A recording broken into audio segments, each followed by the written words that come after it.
Hi guys, this is Erika, and in today's video I want to talk about being persistent.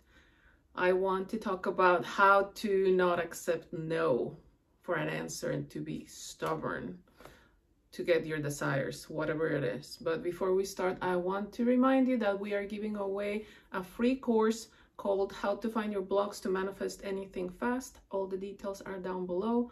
Also, if you would like to work with me one-on-one, I would love to help you. I extended my sale, so if you're interested, all the details are down below.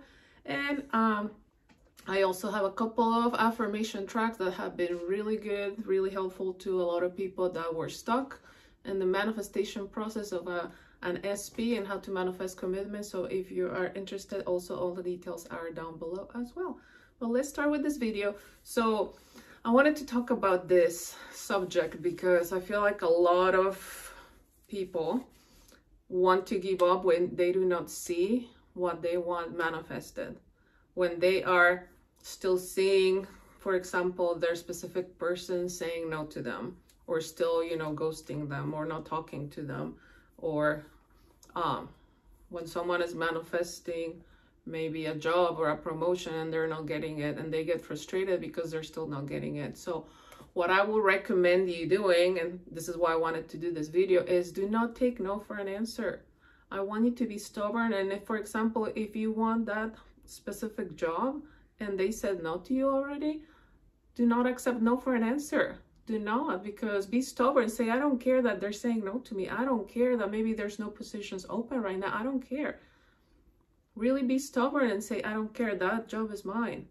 Neville used to say that you have to manifest something, you have to hold your assumption and hold that assumption until it's manifested in your 3D.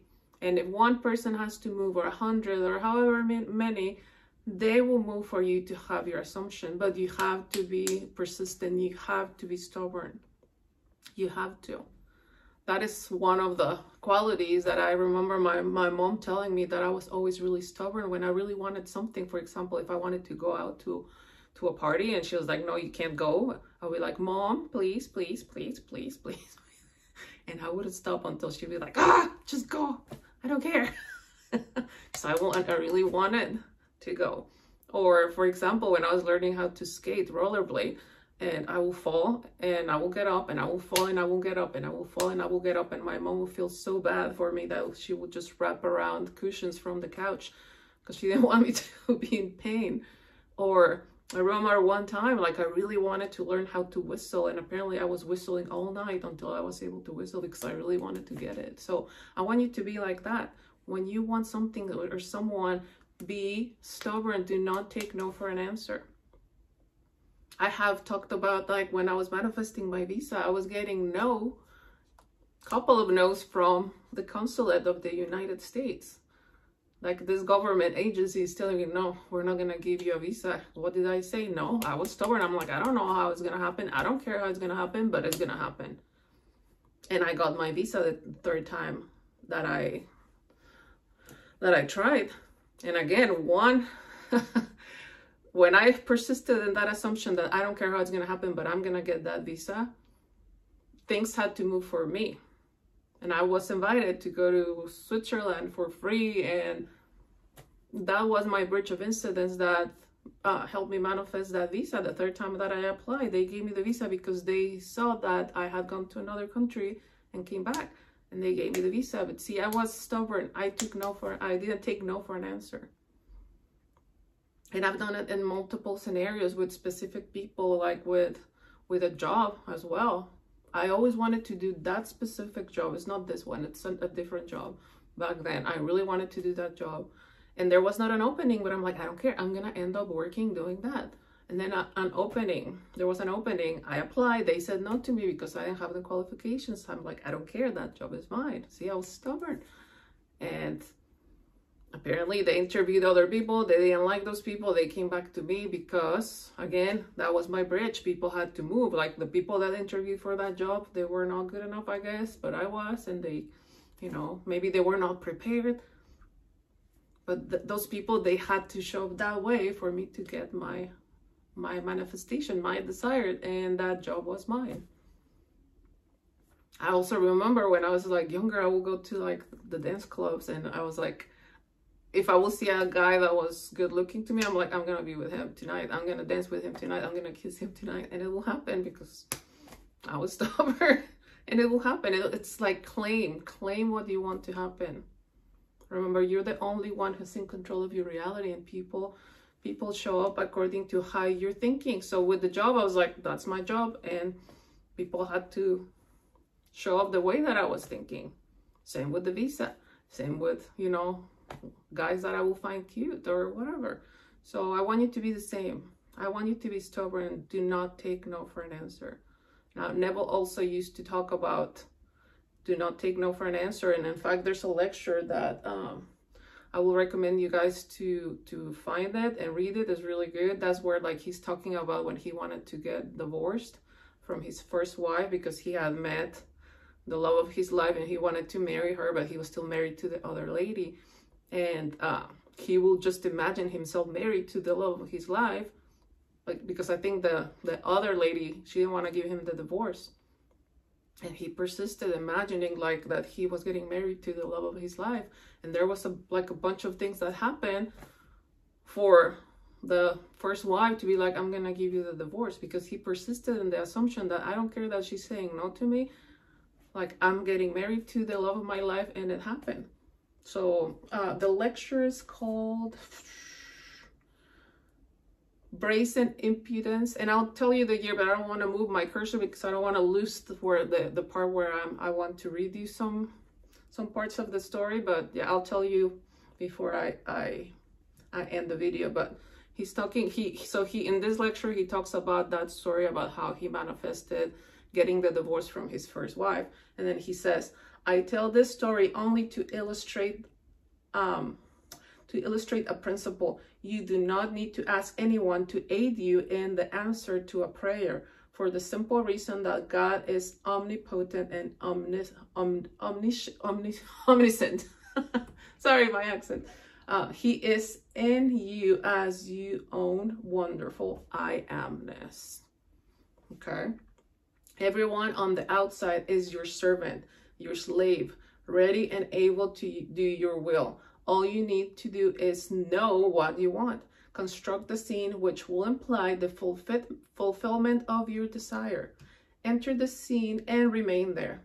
If your imaginal counselor, your feeling of fulfillment agrees with that which is used to illustrate your fulfilled desire, your fantasy will become a fact. If it does not, start all over again by creating a new scene and enter it. It costs you nothing to imagine consciously. In my own case, the scene was a bedroom of an apartment with my wife in one bed and I in the other, denoting that I was no longer living in a hotel alone. So he was imagining himself married. Because I guess back then they will sleep in separate beds, but okay. I fell asleep in that state, and within 1 week I had the necessary papers to start action on a divorce. But do you see how he's talking about how like everyone outside is your servant, your slave, ready and able to do your will? That's what happened to me with the scenarios that I shared before, and that's going to happen to you no matter what it is. Let's say that you want to be with that person and they're telling you, I don't want to be with you, I'm not interested in a relationship, I'm not ready for commitment. You are not going to take no for an answer. You're going to say, I don't care what they're telling me. They do want to be with me. And you don't have to imagine, you don't have to, you know, to create an imaginal scene like Neville was doing it. You can just affirm it, right? Or you can script it, whatever your method is that feels good to you, but do not take no for an answer. And I talked about this in a previous video. What I do to shut down my logical mind, I say, I don't care. Just like with the visa, I'm like, I don't care. I'm going to get my visa. And I will go to the end. I'm going to get my visa. Like Neville, he said, I don't care, but I'm going to get divorced and I'm going to marry the love of my life, right? And he will create an imaginal scene. Now, talking about imaginal scenes, if you like imagining, I've done that before many times, and it works like magic. Create the short imaginal scene that represents that you have what you want. The job, the specific person, right? Create that scene that means that you already have it. For example, with a specific person, if you want to be, you know, in a relationship with them, imagine something that to you, it means that you're together. For me, for example, it will be like they're waking up next to me and they're cuddling me, telling me good morning, kissing me, right? That to me, it could be a scene that represents that that's my person, that's my boyfriend, right? I'm with them. But for each one of you is going to be different. And I will just play it over and over and over again, knowing it's already done. And it will happen exactly as I was imagining it, with different people, with different scenarios, like different, you know, areas of my life, and it works. So you can do that too. But again, the thing is, do not take no for an answer. And he will talk about brazen impudence, which is just do not accept no for an answer. Be stubborn, be persistent. And then if one person has to move, or 1,000 or however many, they will move for you. So do the same thing. Let's see. I think there was something else here in this lecture that I wanted to share that was really good. But again, I recommend you read it. I'm sure it's also like maybe on YouTube, like, you know, that you can listen to it, not just read it. So maybe it's here. There is no limit to the power of belief or to the possibilities of prayer, like affirming, imagining. But you must brazenly impudent and not take no for an answer. Be brazenly impudent. Do not take no for an answer. Like I'm saying, be stubborn. Be like, I don't care. It's mine, right? Try it. When I say you are all imagination, I mean it. While standing here on the platform, I can, in a split second, imagine I am standing on the outside looking at this building, or in another second be in London and view the world from there. You say that's a hallucination. That is all in my imagination. But all right, now let me share another experience with you. And then he shares another really cool experience where like he was imagining himself in Barbados with like his sister, and the sister was actually able to see him even though he was in New York, but the sister was able to see Neville there. So your imagination is real. So you said use that power of imagination. In previous videos I've talked about, I think it's been a while since I've used that term, but literally like your mind is your magic wand. Use that magic wand to your benefit. If you had a magic wand in your hands, will you use that to manifest things you don't want? No, you will use that magic wand to like manifest everything you desire. So do that. Use the power that you are, that you have, that you are to manifest what you desire. And again, do not take no for an answer. Be stubborn. But yeah, okay. So it's a really long lecture, but again, I will tell you the name. It's called Brazen Impudence, Neville Goddard, and it's from September 27, 1968. So check it out if you're interested. I'm sure you can find it. But anyways, I hope that this video really helped you. I'm intending that it did. And again, if you're interested in working with me, I would love to help you. But yeah, thank you guys so much for liking, watching, and subscribing. And again, do not take no for an answer. Take all your power back. Remember that you're the only one with free will, that everyone is just you pushed out, the reflection of your thoughts and your assumptions. Like Neville said in this lecture, everyone is your servant, right? So just use it, okay? I love you so much. Bye.